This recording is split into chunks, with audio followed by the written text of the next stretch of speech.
encourage you, if you're a leader or want to be a better person, really, get in touch with this man. I interview a lot of people, and if I had to rank one of them, you'd be in the top 2 or 3. So thank you for this. I really... Thank you, Jack. I'm enjoying getting to know you. You've written a couple of other books. I want to just talk about those for a minute, if you would. Sure. This is called The Heart of Leadership. That was my first book. Yeah. Just talk about it for a moment. What's in here? That book is a distillation of about 5.5 years of research and having worked with 1,500 executives and 10 CEOs, including Admiral Tom Brooks, who was the retired Director of Naval Intelligence, 27,000 people reporting up the chain of command to him. And in interviewing these 15 CEOs, looking at these organizations, about 500 books on leadership, I couldn't find anybody talking about a holistic framework of leadership. Mm-hmm. So what my book does, that I haven't found anything else. I think I'm the world's foremost expert on wholehearted leadership right now. Mm-hmm. And it's about how to put together a holistic framework that has 7 core dimensions that make you powerful. And the first is remembering why you're here. The soul of your business, the soul of who you are as an individual leader is your core purpose.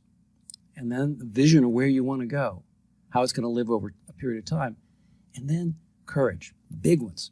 Because without courage, you won't be faithful to your purpose and you won't achieve your vision. But then the living heart of how you get there is assessing your competencies, where you're competent or not. Integrity, can I trust you? Will you follow through? Intimacy, how friendly are you? How accessible, how approachable are you? And finally, passion. Do you show passion and commitment, and do you liberate the passion of other people? There are practices to develop that. There are practices if you know who you be, if you know why you're here, if you know where you want to go, and if you have the guts and the heart to go after it.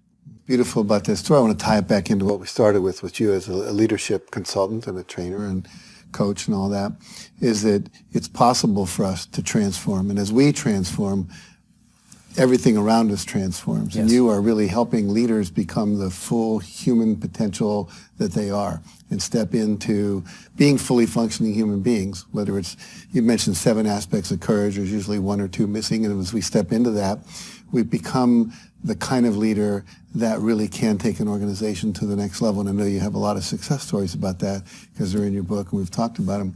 So unfortunately, right now, we're running out of time. I asked you that question because I really wanted people to see the humanity that exists behind this competent leader, coach, consultant that you are. So I think that's what's really needed right now. This wholehearted leadership that you talk about is really critical for where we are at this time in history. So thank you for sharing that with us. I appreciate it. Thank you, Jack. Very much.